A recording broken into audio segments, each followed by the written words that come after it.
An Ivy League-educated psychiatrist is convinced that there's a growing epidemic of demonic possession in the world today, and that most everyday people now recognize the dark reality of this scary situation. Dr. Richard Gallagher, who boasts degrees from both Princeton University and Yale University, says that, despite conflicting opinions within mainstream medical science, demonic possession is both real and rampant. With 25 years of experience under his belt as a private psychiatrist that complements his 2 teaching positions at both New York Medical College and Columbia University, Dr.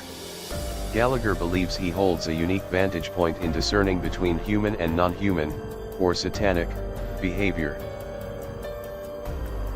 He's also a highly sought-after professional of such things in cases where a determination is being made about the possible need for an exorcism. Having evaluated hundreds of cases of possible demonic possession towards this end, Dr. Gallagher is certain that the phenomenon is legitimate and pressing. He insinuated to the Telegraph, United Kingdom, during a recent interview that demons know full well how to trick human beings because they possess far more advanced cognitive faculties.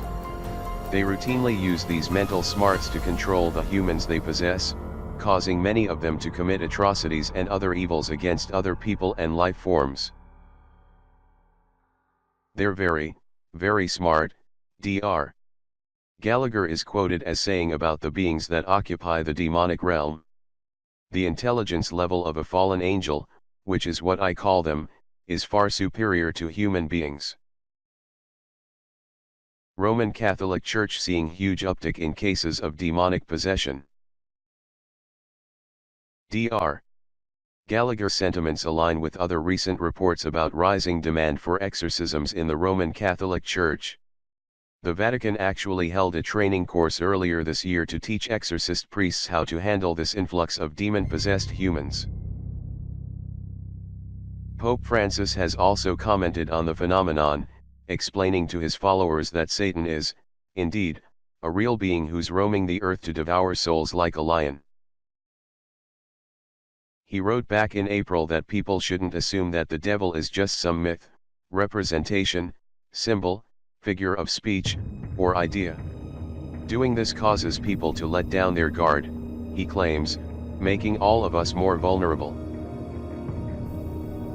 Francis also says that priests should not hesitate to send people who are suffering from genuine spiritual disturbances to exorcists. The rite of exorcism, he says, is a delicate and necessary ministry that should be undertaken with great care and great prudence. According to data from the United States, the number of priests trained in performing exorcisms has increased from a mere 12 about a decade ago to 50, a more than 300% increase. This dramatic jump shouldn't be ignored, says Dr. Gallagher, who, while he's not alone in his opinions, is among a small few who are willing to talk about it professionally. There are many other psychiatrists and mental health care professionals who do what I do, perhaps not to the scope that I do, who seem hesitant to speak out, Dr. Gallagher says. That's what gives my work some singularity. That I have had so much experience and that I am willing to speak out. I feel an obligation to speak out. I think that I should. At the same time, Dr. Gallagher warns that it's important to determine without any doubt that a person actually has a real demon before recommending that he or she visit an exorcist. There is very strict criteria for determining the person's problem, he warns. I am not just intuiting. I'm dealing with it from a very scientific point of view.